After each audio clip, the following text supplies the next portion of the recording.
Hello, everyone. Welcome back to the next episode of the Time Horizons podcast. And today we're going to be talking to Ben Reinhardt. And we're super excited to be talking to Ben. But before we get into the conversation, we wanted to give a bit of a precursor to some of the content that we'll be discussing today, as it might not be common knowledge to everyone. And so where we're trying to structure this conversation is in this area that's a growing field called progress studies. And progress studies it has no real succinct definition, but the definition that I would provide, and Arthur can push back on it, is probably an area of research that people are trying to push forward to make innovation in technology, science, whatever it be, move faster and more productive for the human society, whether that be improving the human condition or advancing tech. And as Ben will comment on later, making sci-fi happen in the real world. And we just wanted to briefly go over some of the motivations to this conversation and some of the terminology that we think would be helpful before we get into the discussion. Yeah, that was a really good introduction. So I think that probably that to preface this, the three areas that within kind of this technology development piece of the progress puzzle, which Ben is most focused on, that are existing right now are startups, number one, academia, number two, and corporate R&D, number three. And I think most people probably have a reasonably good understanding of what those three areas are. For sure. And I think a less well understood, but I think the technologists listening to this podcast probably should have heard this by now, I would hope, is some other types of R&D vehicles that have really promoted and exacerbated the innovation since the space race in the 1950s, 60s time. And that organization that's more well known today is called Darpa, which is the Defense Advanced Research Projects Agency under the United States Department of Defense. It was created, with the intention of when the space race was going on between the Soviet Union and the United States. But some of the technology that's come out of that organization is some of the most fundamental components that we use today, like the GPS. Is one example. Arthur can list many more. The internet, self-driving cars, the graphical user interface. Yeah, so many things. And so the focus of Ben's work is basically trying to replicate a DARPA-like model in the private sector, as there's some areas that are kind of outside the scope of military research that he would like to push forward along with other people, but that are not getting pushed forward within the current system of what they do. Exactly. Sorry, go ahead. And the other thing to note about the DARPA model, which might be different to what is kind of in the popular like depictions in, for example, movies or books, is the way DARPA works, and you can read more about this. We have many links in the description, is that they actually don't do any research themselves. They're essentially just a funding agency with a very specific centralized model. So they hire these people called program managers who then farm out work to various research labs or contract research organizations such as SRI, and they do most of the work. And so that is kind of part of what makes the DARPA model unique. It's impossible to go into all the complexities here. Ben has a very long essay on it, which we will link within an abridged version at the beginning. So you should definitely check that out if you're interested. And with that, we really hope you guys get excited for this conversation. Ben's an amazing guest that we've had the privilege to talk to, and we're super excited for all of you to listen to this talk. Yeah, today we have Ben. I'll let Ben introduce himself, and we're super excited to have you today, Ben, on the podcast. Hi, I'm Ben. I'm terrible at introducing myself. I guess what's the best way to introduce myself? Well, I guess what's relevant. Well, why do you think? I guess we wanted to talk to you today about on the podcast and like some of the work that you've been doing more recently in terms of like R&D. I guess some of that stuff that is more particularly interesting to us recently, but a lot of your history is also quite interesting to us as well. Yeah, I'm Ben. I am not good at giving myself a title. I've been playing around with the idea of being a para academic. But let's see, I do a bunch of things. My main shtick is like, how do we enable more awesome sci-fi shit? Am I allowed to curse on this? Yeah, it's fine. Okay, sweet. Uh, um, Ben, my main People thing can is deal with it. okay, cool. Basically I'm trying to figure out how we can enable more awesome sci-fi shit in the world. I have and like my major hypothesis is that it has to do a lot with institutional structures is a major thing that's holding us back. So I'm primarily known for just writing a bunch of things on the internet about how Darpa works and different institutional constraints. And more recently, I've been sort of like working to sort of apply that, and I'm working to start a private ARPA. In the Yes. past, I've sort of like been all over what I would call like the innovation ecosystem. So I've like worked at startups, I've worked at a VC firm, I've started a startup, I've worked at NASA, I've been in academia. So I've sort of seen all the less pleasant sides of all of those things. Yes. So I think that's probably a really good place to start. So like, I know like Shrey and I have both read the two excellent pieces that you've written. The one about DARPA, going into a deep dive about like how they are specially structured to kind of uniquely enable certain kinds of solutions R&D, as well as the more recent piece about making a private ARPA. So I guess maybe a good place to start is like, what in your like personal background do you think has like led you to this kind of feeling that there's this missing piece in the innovation ecosystem? Well, I think like the caveat is that we always like to put narratives on our lives looking backwards.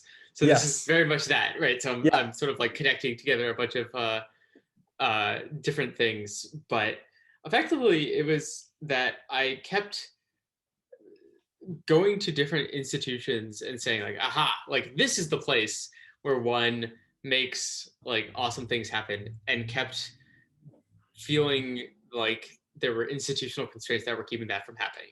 Right. So you go to grad school and you're like, aha, like this is where I create like awesome space robots. And it's like, not really. And then it's like, oh, and then you go and you work at NASA and it's like, there's a lot of constraints here. And you're like, I'll go work at a startup. It's like, constraints here. You say, I'll go do venture capital.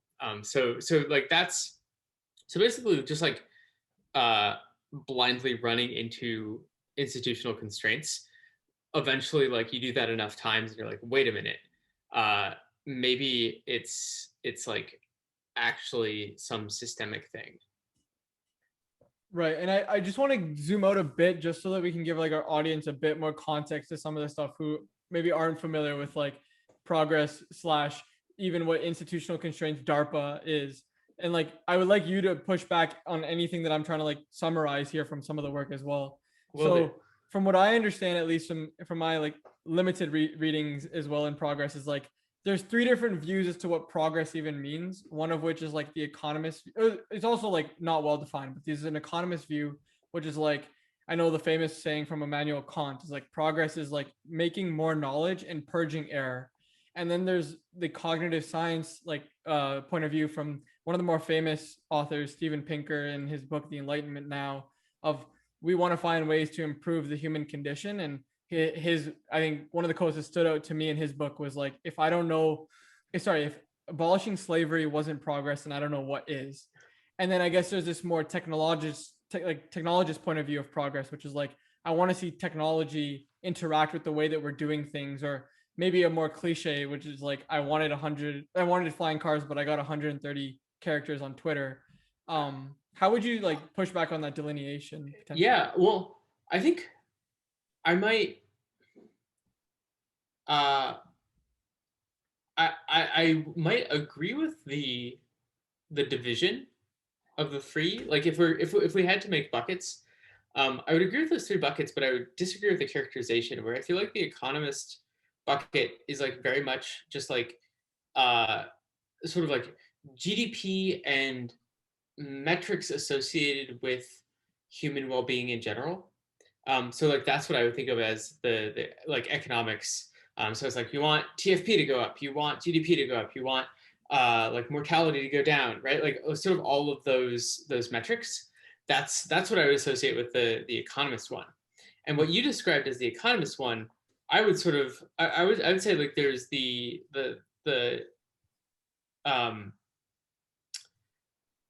I would say like almost like the technical scientific one. I would say like there's like human like capability, and so like that's actually where I think that like expanding knowledge and reducing error comes in. So I would actually bucket that in the third one, if that makes sense. And I think like the sort of philosophical one, I would agree with. Right. And then like obviously, you might consider those like almost like vaguely orthogonal axes, and then everybody actually comes down on like different, some combination of them. Right. And that What like do you think about that? I think the economist one definitely resonates with me. As you were talking, I was just thinking about different podcasts of Tyler Cowen talking of like, why is the US GDP, we're spending 18% of GDP, but we only get X amount on return on life expectancy. That frame of mind like came right to me when you were thinking about that. Exactly. And then I think I would agree with the second two. I'd be curious to hear Arthur's thoughts on that as well. Yeah, I basically agree with those three buckets. I would say just commenting further, like I would say like Ben's work definitely falls into like the third bucket of like, okay, we want more cool sci-fi stuff. And I would say like personally, I kind of fit into that bucket as well. It's kind of like more, but I would also say like the third bucket is kind of more of like an aesthetic view of progress as well than the other two. You don't think I would say that they're just all different aesthetics, right? So it's like which aesthetics appeal to you? Like some for some people, the aesthetics of just like good numbers get bigger, bad numbers get smaller. Like that's actually very aesthetically appealing. And then to other people, like the sort of frame of just human flourishing is more aesthetic. So your aesthetic may agree more with my aesthetic. Yeah, maybe that's true. Maybe maybe that's my personal bias creeping in. Yeah, which is completely legit. I think like yeah. I think that's really the trick about these is like I'm definitely not arguing that there's like a correct one. It's just like there's some that excite me more than others. And like yeah. And within that third bucket, kind of now like from what I see at least, there's two different types of like I guess within the buckets there's another set of buckets, which is like how do we create buckets all the way down? Yeah. And it's like, how do we create that type of sci-fi cool stuff? From what I see, is like you need people to create that type of work. And then you also need the vehicles and the ecosystem to support those people. And I think today we're trying to center in on like the vehicles and the resources and like talking a bit more about Darpa and other existing structures to support that like basic science, the more like we want to see the basic research accelerate, like the transistors, the lasers and antibiotics type things from the past. But today, how do we promote that for today? Are transistors basic research? I mean, I guess the way that I'm defining basic research might be important as well. So like what I see as basic is like the fundamental component that maybe transforms the way we apply it. So like, for example, how do we apply the use of like transistors or like, let's say lasers? That's to be determined in the applied stage. And then how do we develop it is how we scale it up to like a broader group of people. That's like my frame of mind, but maybe basic means something else. Yeah. Generally basic research is referring to like would be the study of like semiconductors. Like how does a semiconductor work? How do electrons and holes move? That would be considered basic research. The creation of the transistor would sort of under traditional uses of the words be much more applied research.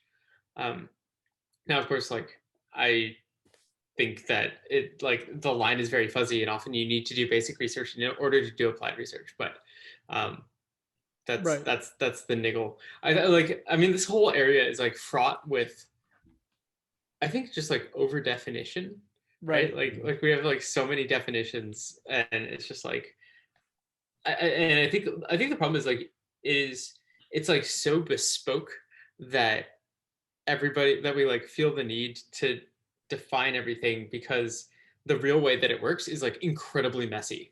Yeah. And it's like so hard to actually talk Well, how about. do you communicate something that's incredibly messy? You have to like label it a bunch of Exactly. ways so that people understand that you can Exactly. get funded. Yeah. I feel like it's the same in most fields. Like even in machine learning, people use the word robust like in like 15 different ways. Like what does Yeah. robust even mean? Yeah, exactly. Yeah, it's interesting. Yeah, and so I guess now kind of zeroing in on like these vehicles and ecosystems to support research, like there's a lot of different work going on. There's, I guess, the work that you've put out on PARPA. There's also work like from Adam Marblestone on FROs, which I know you've talked about on your podcast. Elon Gur's activate.org. How do these all like align together and challenge sort of the existing structures that you've been in these different areas from academia, industry, corporate, and yeah. Yeah. I mean, I think it's so just like I feel like at the end of the day, we're all trying to do the same thing, right? Like we've actually talked about this, and at least for me, like I both Elon and Adam, like I want them to, like if they succeed, I feel like I succeed, like really truly. And so what I think it is that we all are like, it's super unclear what the like the thing to do is. And in fact, the real solution, I think, is like doing lots of uncorrelated experiments. So you can sort of look at it and see that it's like all of us are stabbing at that in the way that both like fits our personalities and like our aesthetics and just like what we think is the most useful way to do. But like I think that's really it, is just like we're trying to do, they're not even that uncorrelated, but like we're all trying to do our own experiments to go after this like gestalt of institutional constraints, right? And so like so like can I go into just sort of like a mental model of how I think about it? For Yes, sure, yeah. definitely. So like and like I'll send you, there's a picture that goes along with this that makes it much more conceivable. But if you think of like basically like you could think of kind of like a garden, right? And like the garden is like every sort of like little spot of soil is like some different activity that contributes to eventually leading to like amazing like human empowering like knowledge and technology, right? So like one activity is like tinkering in a garage. One activity is going and like coordinating a large group of people. One activity is like going and thinking about a problem in a dark room for 10 years, right? And different institutions are kind of like fertilizer on different parts of the garden, right? And so like they sort of like cultivate and support different activities. And like they all have like edges, and so the trick is that it feels like there are many parts of the garden that like are like insufficiently fertilized, and so there are like activities that are constrained out of happening. And so what we're doing is we're all like trying to like spread fertilizer in various places, and like sometimes it overlaps, and that's good, and sometimes it doesn't. I'm like I'm working on this metaphor, but I think like thinking about it as like an organic system is really important. And you can think of like the plants that grow up as like sort of like the edges of human knowledge and ability. And so like we want to like grow this as big and bushy as possible. So to what extent do you think like different parts of the system are linked then? Because like one of the things is like, oh, there's a gap in the way, let's say, solutions R&D is being done, and then or if there's a gap in like academia, does that like impact everything downstream? Because like in your metaphor, it's kind of like everything is kind of independently growing, but then one area can kind of be. That's what one place where the metaphor falls down. And it's like you're absolutely right. Like and in fact, I think that they're all like incredibly linked, right? So like the trick is that like for an idea to become like an amazing thing that impacts the world, it has to go through like many different activities, right? And so like that's the trick, is like you can think of like ideas like jumping around this garden before it actually becomes reality. So I need to like, I don't have a good way of incorporating that yet. Maybe it has to do with like vines or roots or something. But yeah, because like, you're absolutely right. Where like it's all incredibly linked. And I kind of wanted to come back a bit as well, like to like why even these structures. I know this is like widely talked about on other podcasts as well and other resources, but even just like there were some parts that I wanted to clarify as well. Like I think we all have some sense of why academic institutions have pitfalls in the way that they promote and the incentive structures within them to create, the type of innovation that we're looking for. The part that I guess one of the key stakeholders that I was trying to better understand that's missing out on this type of work is the corporate structures. Like you said, for example, you worked at NASA. I'm at Microsoft right now, and there's like a group of people called the Special Projects team. That actually was the lead of that was actually the former DARPA lead of the 2005 self-driving challenge.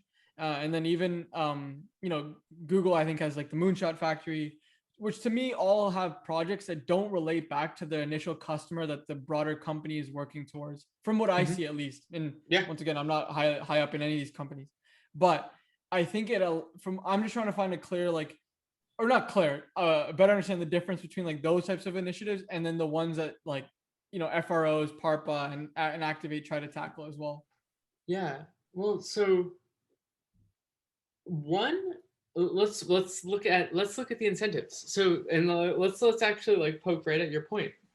So at the end of the day, companies want to make money and they want to survive, right? Like that's sort of like, and I'm always a little hesitant to assign like motivations to organizations, right? At the end of the day, it's like a group of people, but like there's this emergent behavior that we could effectively say like the company wants this. If you have a research project that has nothing to do with keeping the company alive or making the company money, except in some like vague, hand wavy, maybe in the future question mark sort of way, what incentive does the company have to really care about that project? Is sort of like that's the way that those incentives tend to play out. And you just see this over and over again where like you have this really cool sounding project, you have really good people working on it, it seems promising, but it just kind of like peters out and dies. And that's because like so if the company has no incentive to really have this thing exist, then like the people who are working on it, besides their like intrinsic motivation to do the project, like they're not going to be incentivized by the company, right? So they're not going to get a promotion by doing it well, and at the end of the day, it's basically just like a money sink for the company. So unless the company's getting something out of it, why will they keep supporting it? And so like the frame that I like have for this is like I think about sort of like innovation organizations, like your special projects group or X. And the trick is that these innovation organizations, they sometimes don't create capturable value at all, and if they do, it's on extremely long time scales.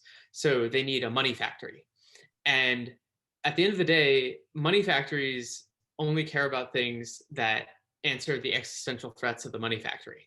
So that's why Bell Labs was really well supported, because it was basically keeping AT&T from being broken up by the federal government. So it was actually answering an existential threat for AT&T. Whereas most corporate research today does not answer an existential threat for its money factory. That was a long answer to your question, but does that address at least like how I see some of those incentives? For sure. And I think one of the things that I also really like about your work is how you always bring it back to the incentives. And like that's some common thing that I'm noticing now, like not just in like thinking about R&D, but just like basic ways of like going about projects. Like what are the incentives of people here, even just like in anything. So I really appreciate the answer. But I also wanted to push back a bit on some of it, because I think one of the things that I guess is like, how does this differ then from like a PARPA project? Because I'm trying to better understand now, like people are, from what I understand, are going to commit to a project because they also believe in the idea of what they're working on could be huge in some type of domain, whether it has a high chance of success or not. They're doing it. There's some type of altruistic motive in there. Yes, there's an invisible hand in most settings, but like I would say there is some like altruism in this setting. Yeah. And who's going to be the money factory for Parpa? Yeah. Yeah. So these are all good questions. I don't actually have answers to all of them, so I will answer as many as I can. So the way that I'm trying to set up incentives in Parpa, and so like just for listeners, there's a very long write-up on the internet about this. So we're like gonna jump in and start talking about this. But basically, like there's a couple of things that I'm trying to put into place that I hope will at least lead to different incentives than you have in corporate R&D. One of them is that Parpa, the organization, is not trying to make money, right? So like the organization that is running the research is a nonprofit, and so that's one piece, right? So it has a different set. It has existential threats as well, but it sort of has a different set of existential threats than a corporation. And then the other piece is sort of like to the individual incentives. The whole point of having program managers with explicitly temporary tenures is that you're setting it up from the beginning that you don't have to worry about promotion. Nobody's getting promoted.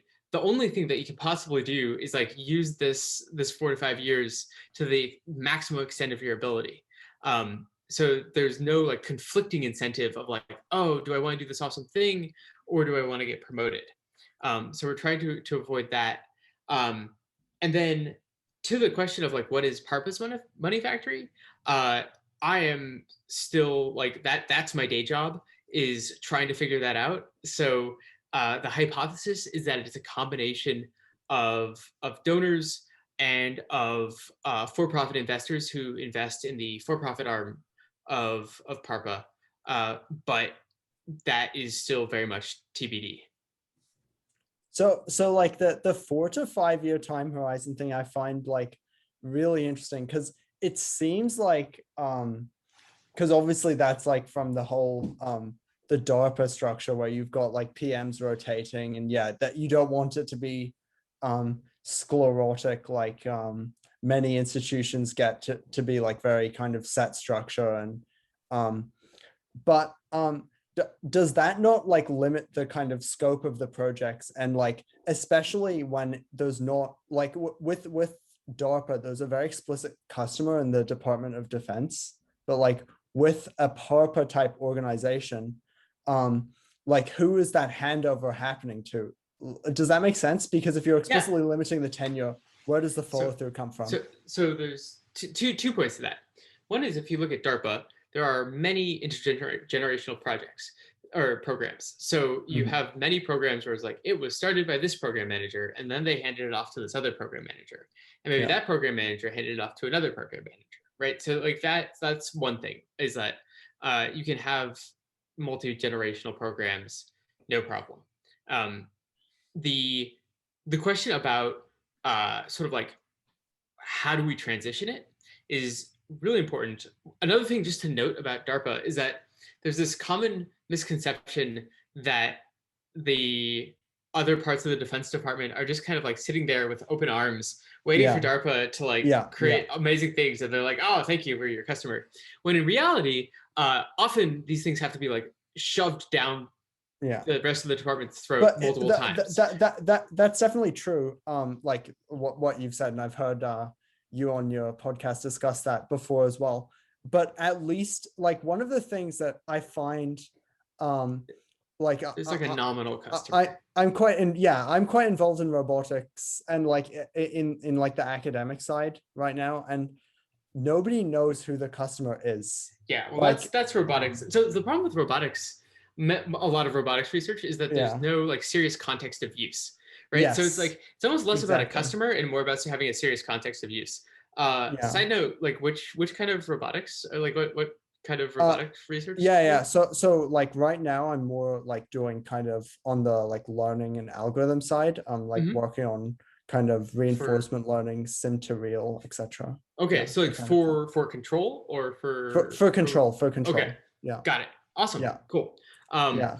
Sorry, I was interested. Yeah. I'm at like an academic lab, and I'm interning at NVIDIA working on like the same stuff and simulation and all that kind of stuff. So yeah. Nice. So yeah, so like I think that part of the design of the program, like so Yeah. you should go into it with a hypothesis about what your serious context of use is, right? So I think like let's distinguish between like serious context of use as a forcing function on the development of a technology and a customer. And like or in like like some way or like a hypothesis about how that technology then gets disseminated into the world, right? And both of these are super important things. But I do want to distinguish between them. Okay. So on the serious context of use front, Yeah. what you want to do is you want to go, like you always want to have a serious context of use, and you can like sort of like hypothesize one, work towards that one, and then switch to another one. And like that involves a lot of work, right? You like you have to go out and you have to find the people who are willing to work with you to do that. Like just when you say like serious context of use, like I think like most people, at least in my experience, have like some application in mind, right? But one of the things is it's not a use case, but that's like a use case is not a serious context of use. Well, yes, this is the thing, right? Like it's not obvious what is like the minimal viable like solution. Like when have we ever achieved any like threshold or milestone of like what does this is mean? acceptable? Yeah. I mean, and it's like that's like again like that's and I'm using like the term serious context of use a lot. I think I got it from Andy Matuszek and Michael Nielsen in their developing transformative tools for thought essay. Yes, yeah. And I think they got it from someone else. But like that's if people are interested, that's like the intellectual lineage of this term.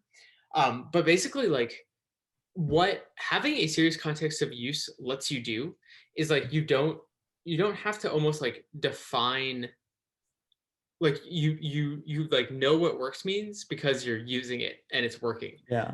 So it's like I think the best example is like at Park, right? Like they like their work was the serious context of use of the alto, right? So like they like were the people who were using the alto. And so like that's what made it serious. And so it's actually extremely hard to find a serious context of use, and I think it's like the work to do that, like people don't take it seriously, and so they don't put in the work to find that and to like really rigorously be like, this is why I think that this is the serious context of use, and like and then like if they're wrong, and then like have that be a hypothesis and then continually reevaluate that hypothesis. And if it's wrong, figure out something else. So on that point then, like because I guess the Darpa thing is explicitly focused on like technologies and technologies touching atoms and like physical technology, not just a pile of like software, like so much corporate researchers these days. But well, that's where the monopoly money is. Yes. So how do you find a serious context of use kind of internal to an organization, which is a lot like, because it seems like from your analogy that has to be where it comes from, or is that not correct? No, that's I'm sorry to give that impression. I was just putting at Park because it's like the most salient, clear example. I think like most of the time the serious context of use is going to come from outside the organization, externally, right? Okay, yeah. So like going back to DARPA, like yes, the military actually, regardless of how good a customer they are, the military actually provides a really good serious context of use, right? Because you're like, we need to keep this person alive. Like this is serious. Like we know what works is because either like the person using this technology is alive or they're dead. Yeah. Right. And so like that is a place like that is, but at the same time, like DARPA program managers, when they're designing programs, they still have to go out and like discover sort of like that context, right? Like Yeah. it's not always just like it's almost never obvious. So one question I have then, just related to that, is in, I forget whether it was in the PARPA piece or in the DARPA piece, you noted that like when there was in about 1970 or something, they did like an amendment which made the 1972. Which made it more explicitly focused on defense, and that a lot of the rate of big hits seems to have slowed down since that time. But it would seem that like that change was forcing them to become more like focused on like a context of use within the military. So are like, does that not contradict the idea of a serious context of use, or were they just finding those contexts outside of the military, like with, let's say, ARPANET, or with the stuff that came before, like graphical user interfaces, etc.? Yeah, I would argue that it's the former, or I don't remember the former. Like I think that like early on they just had other ways of they found other good serious contexts of use, and that it's Right. not that they didn't have serious contexts of use before. It was just Yeah. like it could be more expansive, and also like I think the other thing is like there are other paradigms as well, right? Like so it's like I think when you're building a system, Mm-hmm. that's when you want a serious context of use. But like when you're just trying stuff out and being exploratory, which is actually a lot of the stuff that like Liquid are funded, maybe you don't want that. Maybe you just want to like try cool shit, right? Like there's Yeah. definitely something to be said for that mode as well. So Mm-hmm. so I don't want to give the impression that I think that this is sort of like Yes. the only mode. Yeah, of course. I guess kind of in summary, it kind of just goes back to the more cliche, like talk to your customers, like, you know, who are like, no, or you would. No. Remember, serious context of use and customers are different things, Okay. right? So like serious context of use is like how you know like that it's working. It's like the people who are using it, like it's like this is if you're building a tool, like so one of it is if it's building a tool, right? Because like for every like talk to your customers, there's like if I asked people what they wanted, they would say a faster horse, Yeah. right? So it's like it's like I think it's just like in that like how you navigate that tension. Right. Okay. And just to clarify as well, because I the framing that I got from some of the work that we're trying to like that's trying to be pushed in PARPA and these other types of structures is like we don't know the serious context of use yet.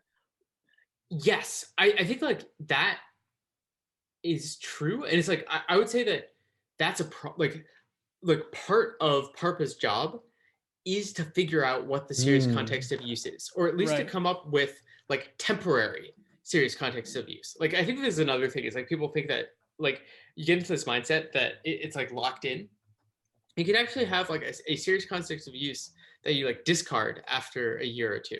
And do you think that serious context of use as a short-term thing is more so as a way of saying we can now incentivize people to put money and time into this, or why is that necessary short-term?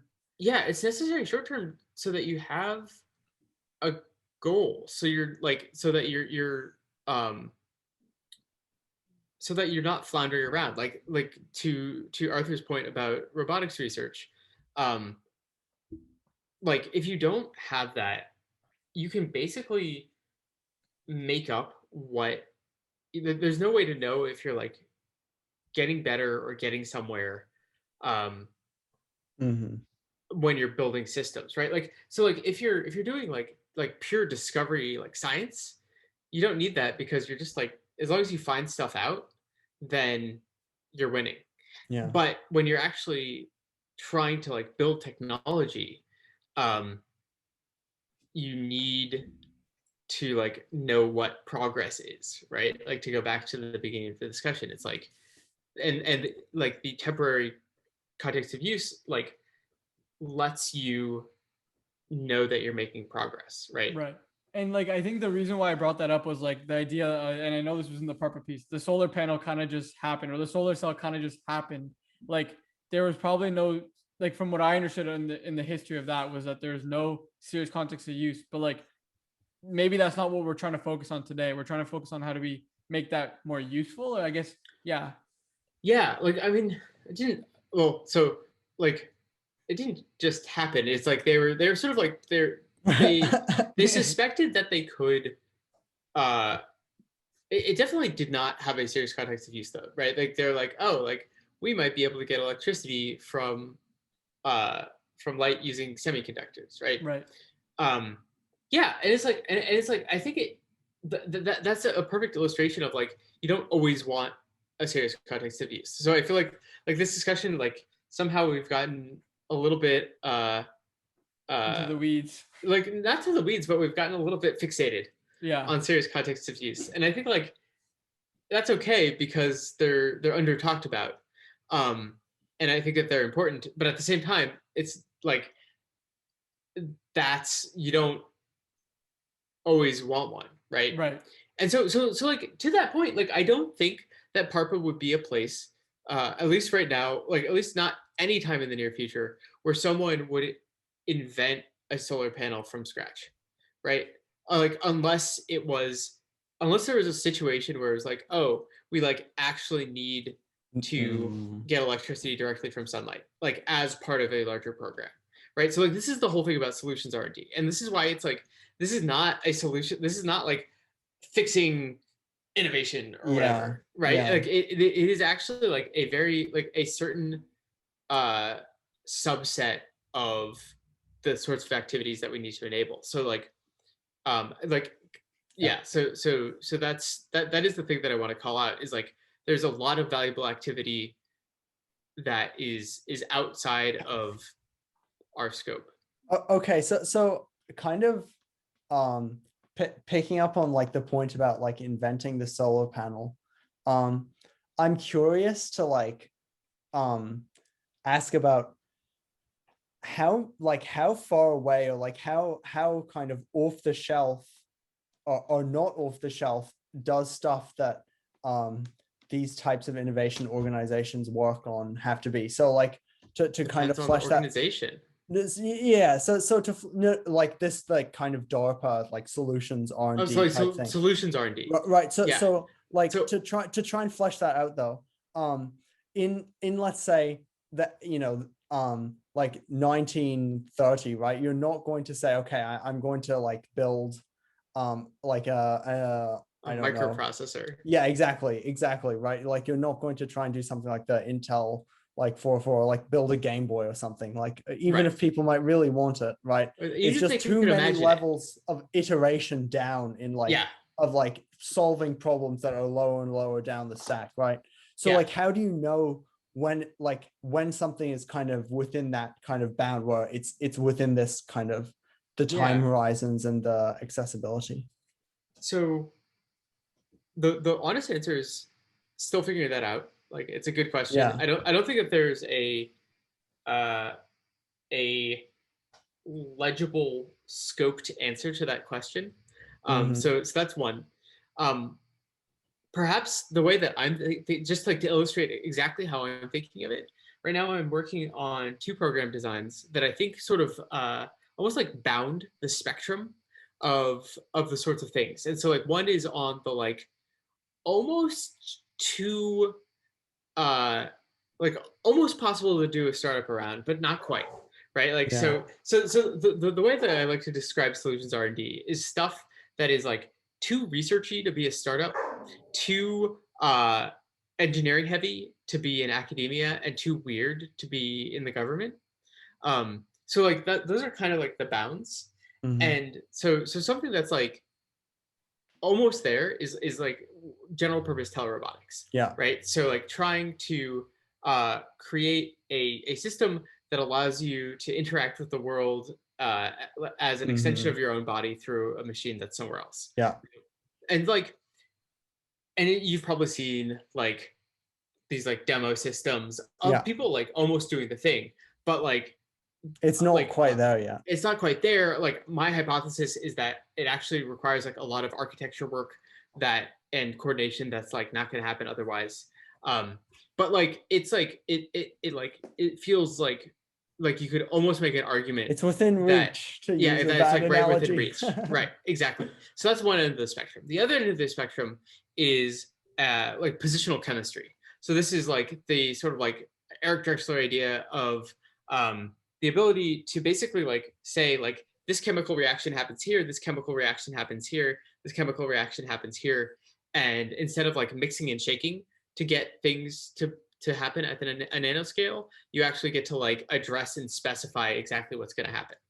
And that's like way over on the other end of the spectrum, where people have done like a whole bunch of like work that vaguely gestures at components of a potential system, right? So people have done DNA origami, and people have done like spiral ligament research, and people are doing like protein carpentry, and there's like AlphaFold, which makes us think that we can do proteins, and people have done like all these like little pieces, but we have no idea what the system looks like, and we have no idea even like what really the goal should be in the near term, being like within the next 10 years, right?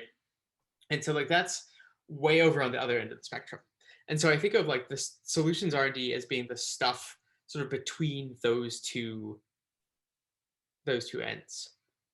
Yeah.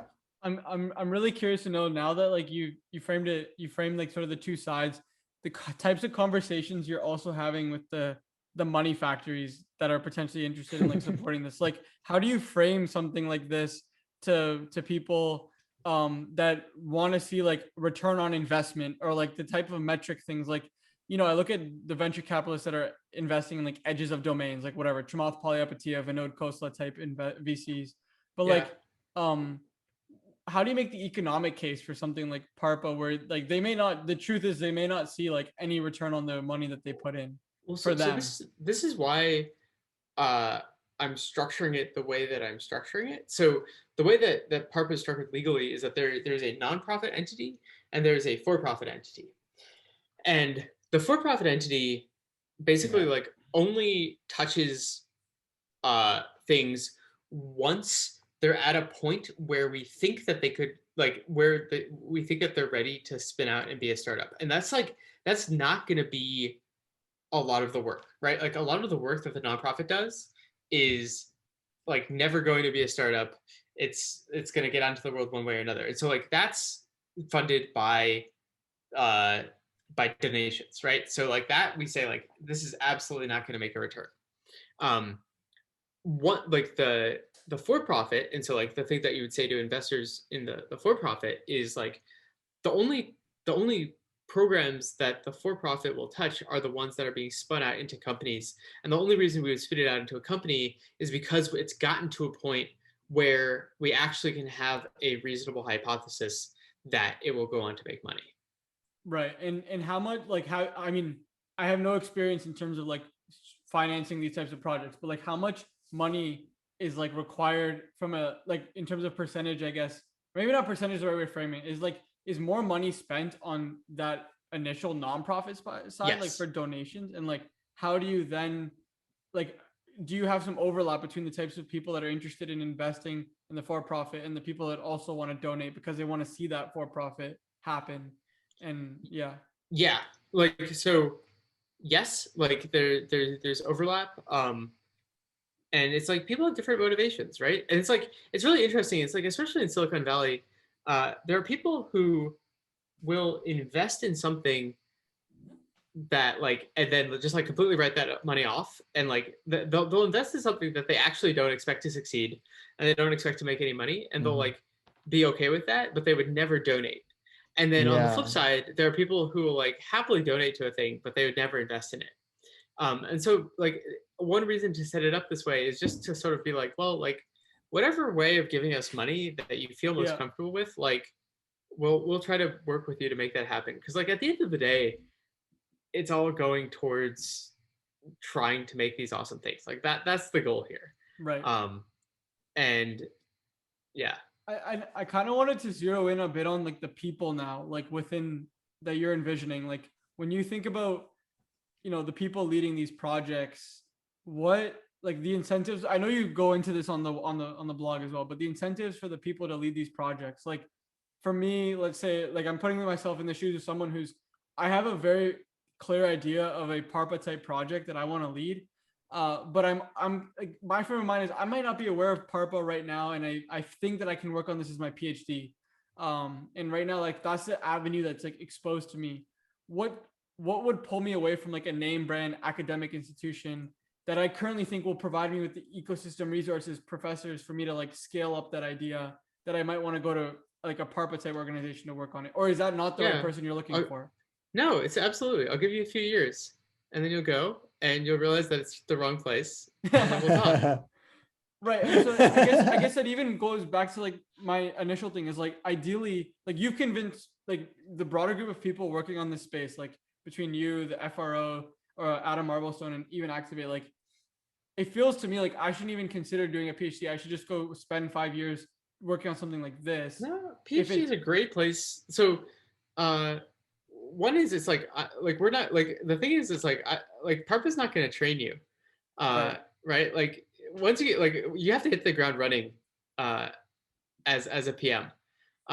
We might eventually like have some kind of like fellow thing that is more training-y, but that's like in 10 years, right? So like that's like in the far future. So in the meantime, it's like, why get a PhD? One is it is a great way to just like learn the skills, like just like build that tacit knowledge, understand the space. It's like in some places like for you're doing like machine learning stuff, right? Yeah, my research is focused on like clinical machine learning. Yeah, so for machine learning, you don't need a PhD. Like this is also, it really depends on the field, right? So, but like if you're gonna be in a lab and like need to deal with like, like hundreds of thousands of dollars of like equipment and reagents, like you can't do that in your basement. No. Hopefully eventually, right? But so it really depends on the domain as well. Right, like because like you look at machine learning and there's people without PhDs who are doing like amazing research, right? So and so I guess then you're not focused then on like the people.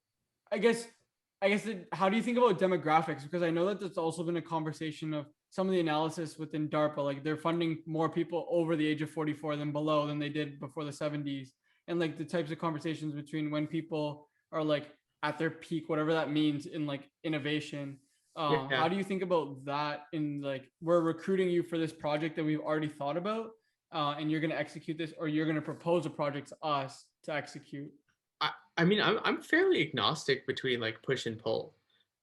Ideally, we'd have like a mix of both, right? And like that's generally how DARPA does it with PMs. Is like sometimes they have a project they want to do and they go find the person to do that, and sometimes like someone comes. Like frankly, like again, still figuring this out, right? So this is like very early days. I like I don't want to give the impression that like I know all the things, but my hypothesis is just like you want to find just like dedicated, like intelligent, broad thinking people who want to do awesome stuff, and like sometimes they'll have a project in mind and sometimes they won't, but just like either way you want to work with them and just like see where it goes, right? Because like the whole like the biggest thing about the PMs is that you have to trust them, right? Yeah, like because like that's the whole thing is like you basically once a PM's like going, then you just say, all right, trust you, like go crush it. So that's another question I had as well. Like and this might be like a garbage analogy, but like the thing that I'm thinking about is like let's say I'm a basketball coach and I'm like leading a player. I tell them the play to run. If I'm a professor, I'm like guiding a student on like what, they present an idea to me and I'm like trying to steer into something that might be more domain relevant. If I'm like a VC, I might want that like monthly update from my founder. And if I'm like an existing grantee to a grantor, I want that like whatever update cadence that looks like for now. How are you kind of thinking about it initially with like these types of structures? Well, the distinction, like I think that those situations are not all the same, right? Like so professor student relationship is explicitly like kind of like a mentor mentee sort of thing, Right. right? So that's one. With like the VC and the company or the grantor or the grantee, like there's a difference between updates where the person can like pull your money, right? So like those are very different things. Like if there's like if I just like hand you $100,000 and like it's in your bank account and you can do whatever you want and like you don't need me for anything else, then like me asking for like the update is like a courtesy, right? Yeah. As opposed to like if I every time you give me an update, I give you the next installment on your grant. That's a very different relationship. Yeah. Right. And so I just want to call that out. And so like the way that I see it with PMs is it's much more of the like, well, like I'd sure like some updates, but there's not a lot I can do because like I think that that's what actually allows people to like go do crazy shit. Because otherwise you're always looking over your shoulder and like worrying about what the person you're updating thinks. Right. So like yeah, like updates are great. I like to know what's going on, but like Yeah, that needs to be independent. Incentives. Everything boils down to incentives. Yeah.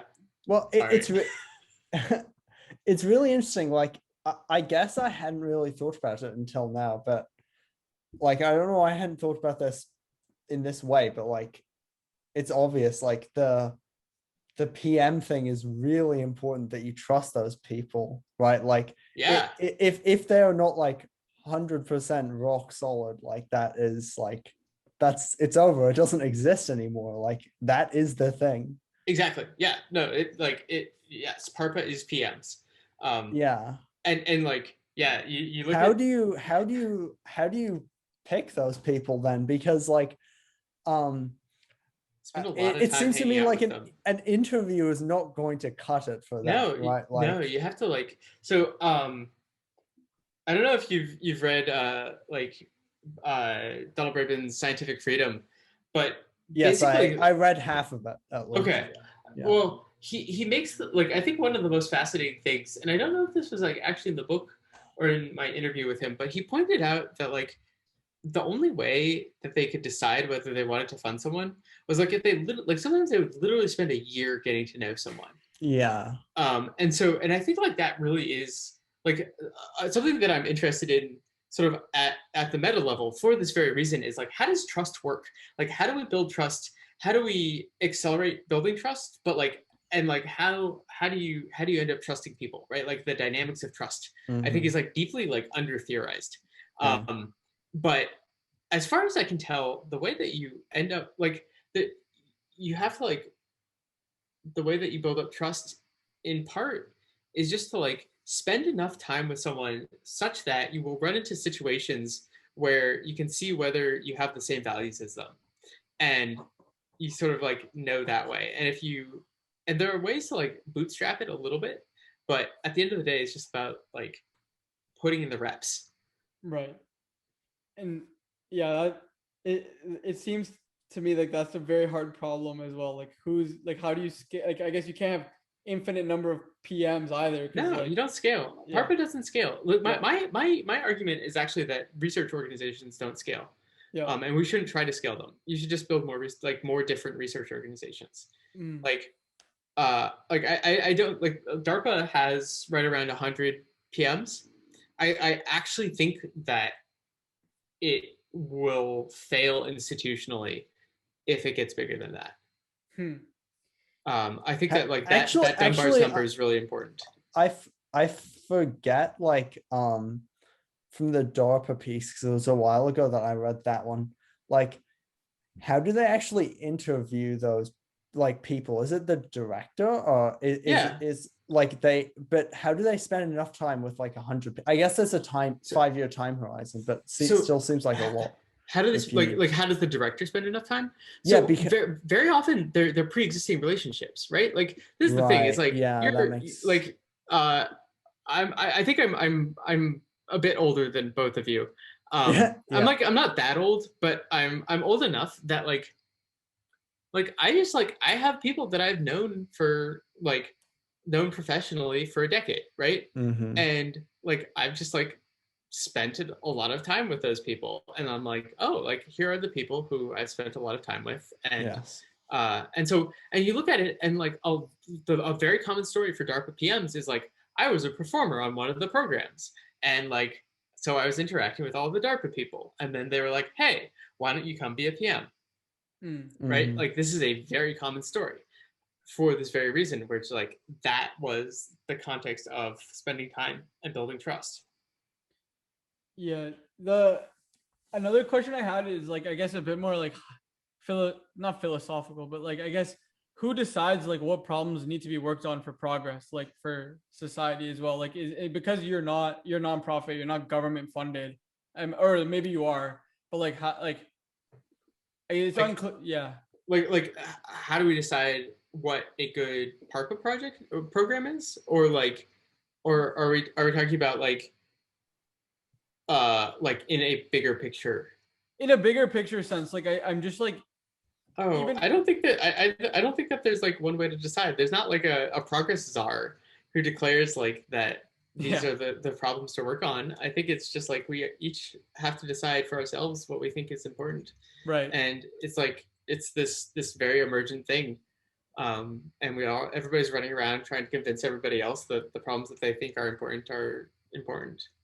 Yeah, and I guess the one of the last thoughts on, at least for me, on Parpa, and Arthur, I want to give you time as well if you had any last questions on the Parpa, was yeah, it's still the people who you're trying to get to lead, from what I understand now, are people who have the skill.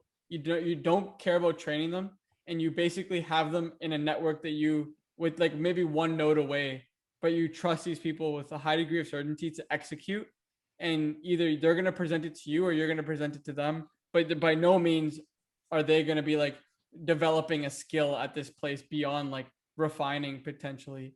They're not. Yeah, am I understanding that group of people you're looking for? Yeah, right? exactly. Yeah.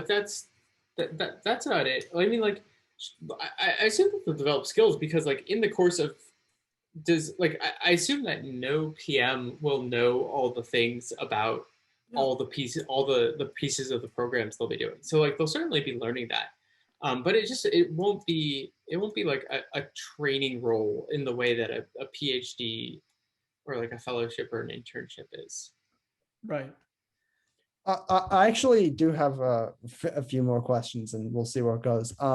So one thing, I think is that really kind of almost defines these new types of innovation organizations, including PARPA, is the how incentives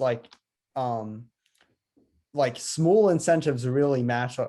And so what do you think are the biggest things that you need to avoid when designing it that could pervert the incentives within the organization? There's so many. So I do think I wrote about some of this, but it's one of the big incentives is for people to gun for their program to become a startup. I think that's one of the given the zeitgeist and all of that. I think that's a really big one. So figuring out, and so I think part of that is culture, and part of it is setting up that people do get shares in the for-profit part of PARPA. So basically all of the PMs share in any startups that do come out of it. Now that's not a huge incentive, and so that's still very much a real possibility. I think sort of almost following. Another one is just trying to play the career game of whatever institution they plan on going back to after PARPA, right? So if they're planning on going back to academia, like there'd be a big incentive to like skew your Work on program work towards, adjacencies. yeah, and like skew it towards publishing papers, so that when you go Yeah. back to academia, you'd be like, look at all these papers I wrote. Or sort of like, or if you're planning on going to a research lab, like showing that you're valuable for that. Or like, so it's like every sort of institutional structure has its own game. And so like I'm worried about people playing the game of a different institution. um I'm worried about the incentive to just work on sexy things, right? Like there's a set of things that out there that are just like much sexier topics, and if you work on them, then everybody likes your tweets, and you get invited to speak at things, and everybody thinks you're super cool. And then there's another set of things that are possibly more valuable, and you say that you're working on them, and people are like, the what? What? Isn't that a solved problem? What do you like? What's wrong with you? And so I think that's another incentive. There's. Okay, yeah, I can't help asking then, because you brought up like the for-profit shares thing.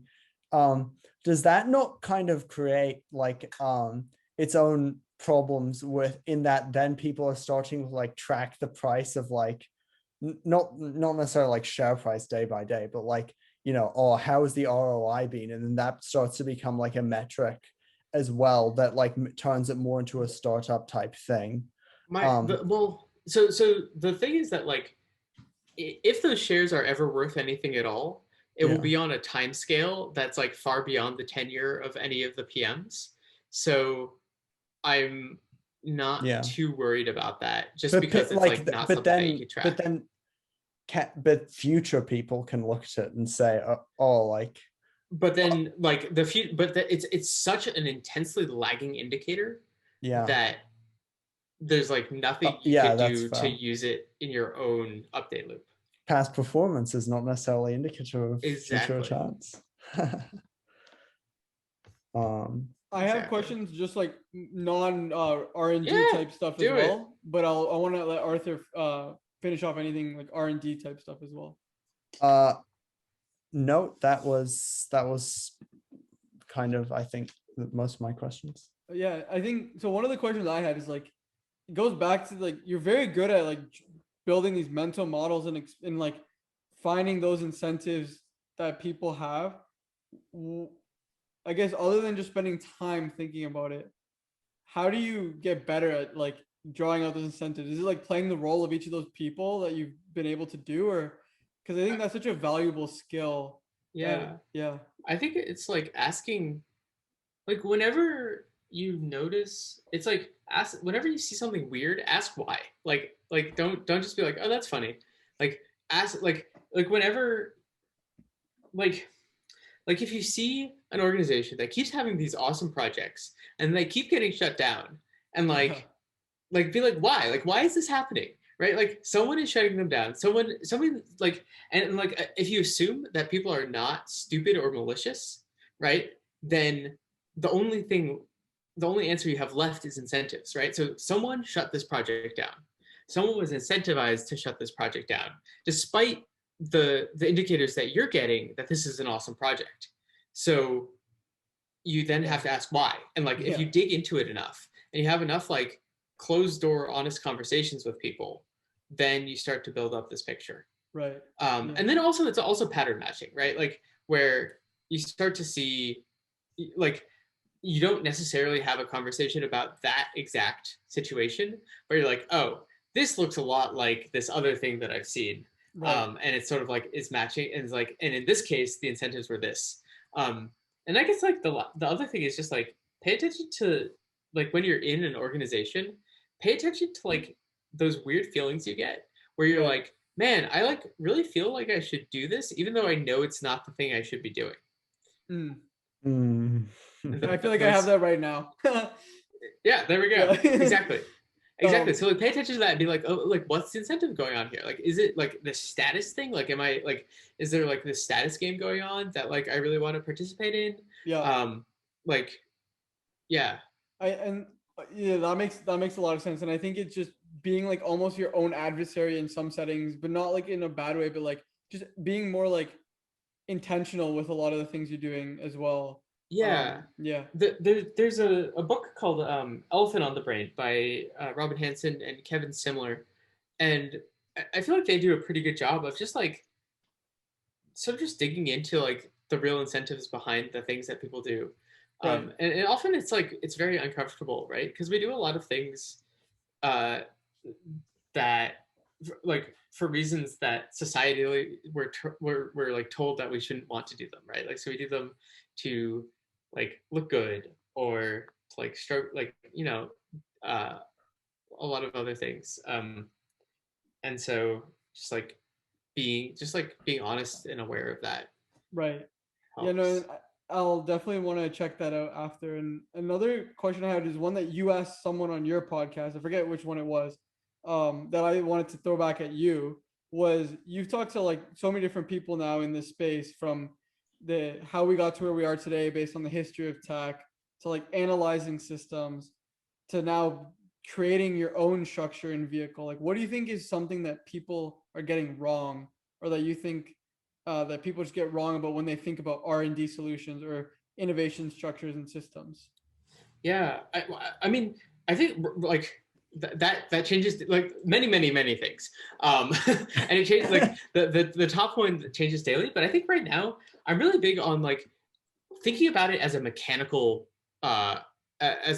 system. I think like so we talk about the innovation pipeline, and we use all of these mechanical analogies, and I think that we should really start thinking about is using like organic analogies. And like the thing that it's like you can't like it's not like things go through steps, and you can't like hook up the different pieces of the pipeline, and you like it's not like this like boom boom boom. But like you have like different moves that you can do. Like you can prune things, you can seed things, you can fertilize things, you can like mulch things. And so like I think what we're getting wrong is like thinking about it like a mechanical system, instead of a more organic system. And then also just like thinking that there's almost like a finite number of paths that things follow. When in fact, like back to the analogy, where like think like you have all these different activities, and like really an idea could just like jump through like all of these different paths, and sometimes it loops back and it like does the same thing over and over again, and then it jumps somewhere else. And so just like thinking of their like, so I think the thing that people get wrong is like this mechanical and like finite path way of thinking about how ideas eventually become like awesome sci-fi shit. Right. And I guess my last question before I want to give you time to ask us questions if you have any as well. My question is like, how do people support you or get invested in like the work that you're doing for Parpa now? Like, how do people, if like, are you not looking for people as well? Like, how do people like get on board? Like if someone's listening to this and they're like, man, I think I want to like help Ben succeed. Like, what should they do? Or this broader idea of like R&D solutions that you're working on. Yeah. Like well, one is they can give us money. Money's always good. Research takes that. So basically like very concretely, we're looking for people who would be good PMs. We're looking for people who would be good performers. So people doing like research on projects that would be part of programs. We're looking for like very sort of like precise ideas for programs so that we could go out and find PMs and performers. And we're looking for funding, and like other sorts of support. And so sort of like those are the four major things. And then just like looking for or like second order those things. So like if you know someone who might like be able to provide one of those things if you yourself can't provide it. But yeah, like then and it's like letting people know about it, and just sort of like having intelligent conversations about these things also really helps. And again, like the whole hypothesis is that we need lots of uncorrelated experiments. So like, yes, like if you want to help me, that's awesome. I appreciate it. But then at the same time, there's also like, if you think that like I'm wrong about something, great. Like do a different experiment. Yeah. And like, that's awesome too. Actually, I have one other question. And apologies, like we can cut this out if you don't. No Like, apologies. how do you how did you get like the space, or like who's supporting you to do like like this exploration? Yeah, to right spend now. So I mean, I started off doing it because I was living at my mom's house during COVID, so my rent was really low. Right. So I live like a grad student, right? So Yeah. I don't have a very high burn rate. So I can live off my savings for a while. So I left my job and I was just working on it. And then I met up with the folks at the Asteria Institute, and right now they're sponsoring me. So like that's sort of how I like if we're talking about like actual Yeah. like monetary support, that's how that works. And in terms of like space, in terms of like mental space, it takes just like being very okay with being uncomfortable and like not Yeah. having a legible role in the world, right? Like so you asked me to introduce myself, and I'm like I still like I have no idea how to introduce myself. I'm just like I'm Ben, I do these things. Like Yeah. maybe I should describe myself as a performance artist, right? Like my performance artist, and like my medium is like writing and talking, and like my aesthetic is like awesome sci-fi shit, right? Like I don't know. So it's like so there's just like a lot of like sitting with that discomfort. Yeah. I think that's really interesting, because I think it's difficult to be uncomfortable. So like in terms It's of like in fact uncomfortable to be uncomfortable. Yes. Yeah. Yes. It's really uncomfortable. Yeah. Like uncertainty is not pleasant. So it is not. I admire your efforts. Yeah, that's I mean like I put it at like a 99.5% chance that I'll like die in the gutter, but like if I have that like 0.5% chance of this working, then it's worthwhile. For sure. And did you have any questions for us?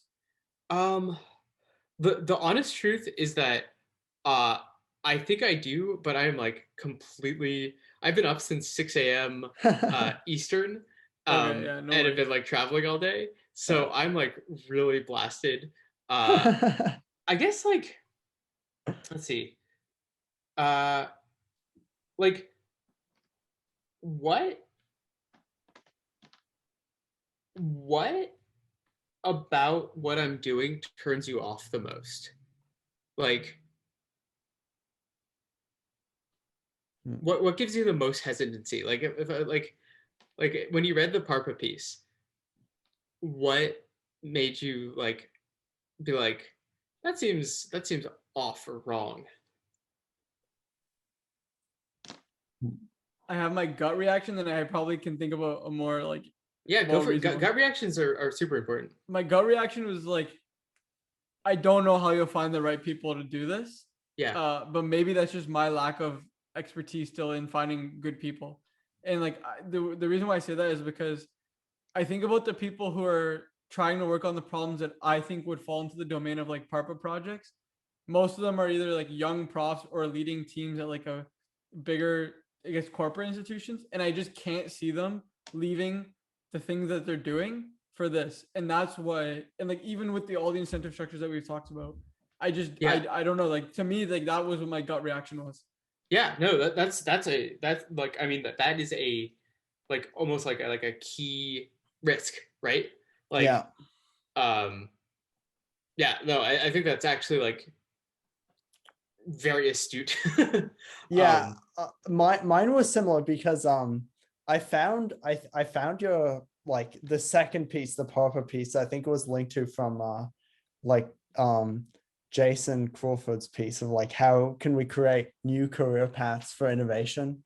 And like that, I think like what distinguishes Harper as a structure and like the ARPA model in general is that it's not a career path. Yeah. Like, but that also means that it's not a career path. So there's no one planning to do that stuff. Yeah, exactly. And I think yeah, you're absolutely right. And like that is again something that I think that is a key risk. Like I have a bunch of like I've thought about this a lot and like have a bunch of sort of like hypotheses about why that is not a deadly risk Yeah. for the organization. But it's really true. I think it's like incredibly hard to create new career paths, and like Yeah. at least, and like I don't know how it's possible for a new like organization that is trying to start very small to Yeah. create new career paths. Like I hope to eventually get there, but I think that's like a long-term game. Well, because Right. it's really expensive as well, right? Like you could Yeah. funding someone for 5 years at 50% of their market salary is an extremely different proposition to funding someone for their entire career, like Yeah. literally. Exactly. And even like academia, there's like a funnel, right? So like they're selecting people as you go like down the career path, right? As well. Yeah. So Exactly. So yeah, no, like those are both like you've both identified like things that I would agree are very real risks. Yeah. And it's like, yeah, I have some answers, but not like, yeah.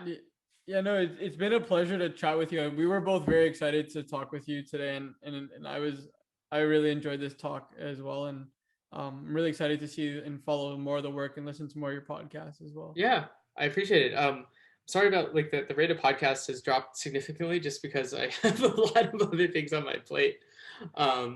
But I hope to be doing those again soon. And yeah, no, I really appreciate this. I think you all are very good at this. I feel like we actually had like a real conversation as opposed to like you ask questions, I say some things. And like you've clearly like actually thought about it, which is another which is like a non-trivial thing. So yeah, I really appreciate it. Yeah. Thanks. And like just on like a personal note, like I find your work such a breath of fresh air. Like it's unabashedly Thanks. like pro like technology and cool shit. And like I am so into that. So yeah. I tried to like I've just decided that I'm like just gonna be honest about like all the things, right? Like I'm just like I've like given up on like trying to have pretense on anything. It's just very relaxing. So I can just be like, this is what I'm trying to do. I think the intentionality that you have with this way that you do things is like very hard to get to as well. And it's like, I highly respect as well the intentionality, like how well you thought about, okay, what am I doing? Why am I doing it? Okay, iterate, change, go.